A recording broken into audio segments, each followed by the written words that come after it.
Should it be immoral for a victim to settle and or sign a non-disclosure agreement that enables the predatory crime to continue?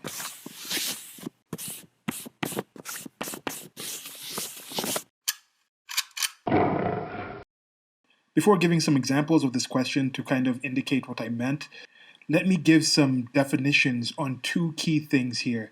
The first definition is predatory crime. This is a category of crime where the perpetrator intentionally or consciously targets the victim or victims in ways that limit, change, affect, restrict, and damage and otherwise harm the actual victim. Essentially, I'm talking about situations where one actor uses their agency to restrict, limit, and harm your agency. The next term I'll define here is immoral. Now, immoral is just the negation of something that is moral, the opposite of being moral. If being moral is considered to be good, then being immoral will be considered bad. And this is different from ethics, and ethics is normally something that comes from a culture, from an outside source. Like, for example, you get invited to a pool party that your partner is probably having with their work. You haven't met too many of their workmates. Some people go there, they seem to be drunk, they're wearing bikinis, they're just partying it up, but you feel it's not necessarily moral to be out there to show your body to the workmates of your actual partner or your spouse or whatever it may be. So you'll go there and comport yourself in a certain manner and talk to people in a certain way, but it's not considered unethical if you had gone there in a bikini and had a couple of drinks and other people are doing that and they're comfortable doing it. You wouldn't have been judged negatively to do that. So on this second one with the immorality, I understand there is a level of subjectivity in this, but when it comes to the predatory, I think there are rather clear lines that you can delineate to show, is this a victimless crime, as people say in some situations? And some of the regularly mentioned victimless crimes of suicide, public drunkenness, prostitution, illegal drug use are going to be things that I touch on in these examples that make this that kind of, hopefully, this explains to you why I think this was an interesting question that came to me. So, again, the question was, should signing a non disclosure agreement be something that is considered immoral? Would you personally consider it immoral? As mentioned, ethics is more of a greater societal type of thing. So if you consider something immoral, chances are you would create a society, or you would prefer to live in a society that also consider the things you consider immoral to be unethical. And that is not necessarily what happens in general life. But here's the first example. This is what made me think of this to begin with. I was watching a documentary about the opioid epidemic that was going on in the United States of America. And the epidemic, as many of you know now, is different from a pandemic as it is more localized into one country or region. Pandemic is when it goes global, when it goes to cross continents and things like that. But with the opioid epidemic, part of what they were discussing was one particular company that was in charge of some of the opioids that were being used for different reasons. There were different medications, and people would get workplace injuries. People would have different reasons to actually get on this particular opioid. And then they would start developing a reliance on that opioid. And then due to the change of prices and the costs, it was kind of limited that they couldn't get it anymore. This was both the changes of the costs and changes of the insurance coverages, or losing a job and then you don't have insurance anymore. For various reasons, they could no longer get the access to the opioids that they were now addicted to. So they would find other ways to take this, either buying scripts from other people or taking heroin and other forms. One in particular was fentanyl, which is a supposed, a synthetic opioid pain reliever. It is relatively cheap to manufacture and was being smuggled into different areas, and that had a harmful effect. Now, getting to the actual situation with a non disclosure agreement, with the actual drugs that these companies were creating, this company in particular, there were situations coming up with it. There had been different people in different areas going in and saying, my spouse used this. My father used this after a workplace injury. My daughter used this after she had this complication while giving birth. And then after they started using it, they became addicted. Their personality changed. My father committed suicide. My daughter became abusive. My spouse just kind of checked out of life. And in the actual court cases of these early cases, they showed that there actually was evidence that this did have connections, correlations to the use of opioids. Now, instead of seeing these things through to the court cases, they eventually got to a point where they settled outside of court. There was some class action lawsuits and things like this where they come together and they give hundreds of millions of dollars to the people, to the bereaved people, to the people who are actually affected this, both the direct people who are the victims and the families and relations and friends of those victims. Now, those people have been harmed, but if they keep taking this to court, if they go all the way through, you can make the argument that more people would find out about this, and this company, this particular company in this case, would not have been able to just keep producing that same drug in the same manner without either including very big warnings about these connections or actually putting more research into finding ways to actually fight and combat the possible situations that occur from it. So, would you consider that immoral? And is it truly a victimless crime, as is often said by illegal drug use? And I think the illegal thing is a very relative thing where it's just, to me, the drugs are drugs.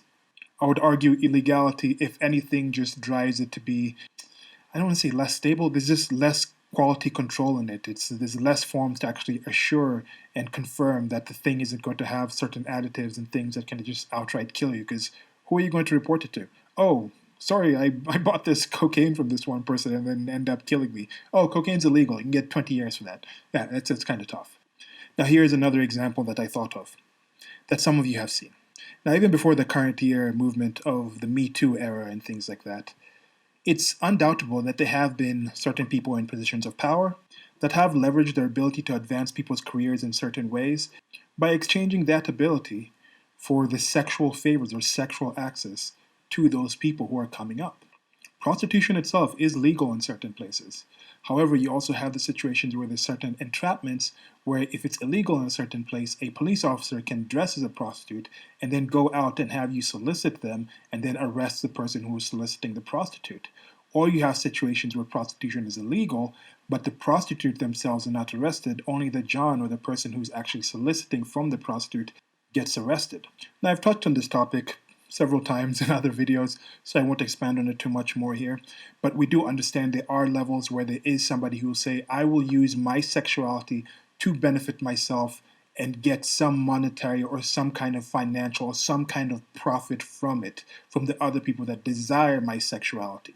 There are times when somebody will see a desirable person and think I can get this person away from that relationship they're in because I am more attractive than that person and pursue that person.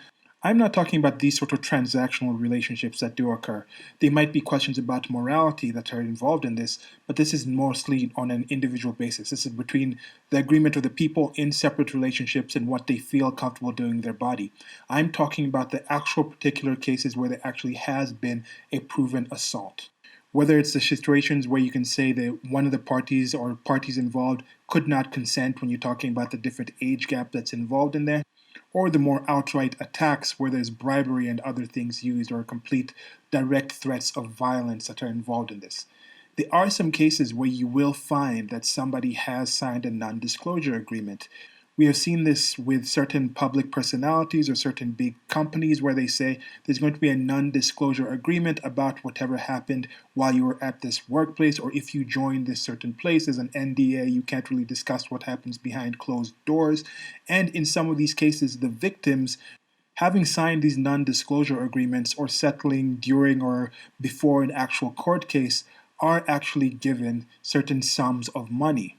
Now, again, this might actually address some of the struggles and issues and damages that they personally have faced from being victimized in this manner, but this would also, in many cases, reduce the level of hindrance for those predators to continue, sometimes in the very same positions that they're in, or in some cases, as you see in certain religious bodies, just shifting the person to a new position in a news area where they're kind of unknown by the locals in that place. So would you personally consider this immoral? If this was you, if this had happened to you, would you consider taking a non-disclosure agreement, or would you just want to go through the actual court case and have this person's name be put out there, even if there's a chance that they're found not guilty, but their name would be out there and it would be known that this person had to deal with XYZ? And this is an unfortunate class of actual crimes because it often comes down to he said, she said. Some of these times it's a lot later after the situation, as we're seeing with certain political figures right now. And even though I disagree with what some people say on hard it is to believe people that have come out with these accusations, I do think there's a certain power dynamic and other sort of relationship dynamics that lead to the believability or disbelievability of certain people in certain situations due to the general public's predisposition to all parties involved. Now, on to the last example, might touch a bit on the public drunkenness thing. There's currently a pandemic going on as I'm recording this. And there are going to be some people who have parties or maybe have a bar or have a restaurant or just have some kind of socialization where they are going against a certain guidelines, in some places outright laws based on actions that you can do. Now, in this situation, they might go out, they want to have a party, they want to have some people at their establishment, there may be some public drunkenness. This is people willingly coming in to actually do that. Is it immoral if you decide you're not going to snitch on these people? You might have a direct actual agreement with them. You might be somebody who works at one of these locations. You might be somebody that attended one of these parties. You just might be a neighbor that just thinks, yeah, okay, this person wants to do this, wants to keep their establishment open, wants to have some people over. I'm not actually going to snitch on them. So this could be a sort of unspoken social non-disclosure agreement between you and that parties involved with this. Is it immoral to come out and actually say this person should do XYZ? Is this now connected to something like the other supposed victimless crime of suicides? If you think somebody flaunting the current rules and guidelines is actually putting themselves in danger, then should you report them? Or do you just have a certain non-disclosure agreement with the person that's unspoken where you just say, okay, we're not going to tell anyone, but you just talk to the person, maybe say, maybe you shouldn't go out, but if you do go out, I'm not going to turn you into the police. Now, what if you think this person is actually harming other people around them? Do you go to the point where now it's some kind of ethical expectation that you feel from your own set of morals that you have to actually tell people about this? So that's it. Those are the three examples I gave. And the question once again was, should it be immoral for a victim to settle and or sign non-disclosure agreements that enable the predatory crime to continue?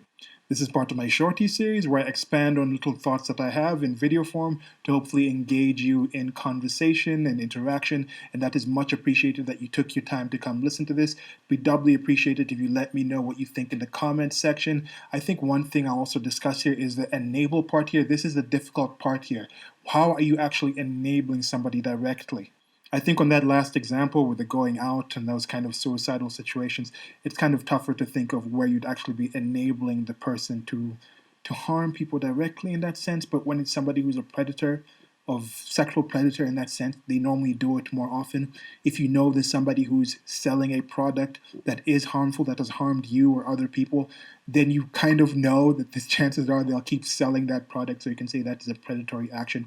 So I don't know, that enable thing might make things a more dicey in here. But let me know what you think. Also, links below to a merchandise store. There should be some merchandise on the screen right now if you're watching the video.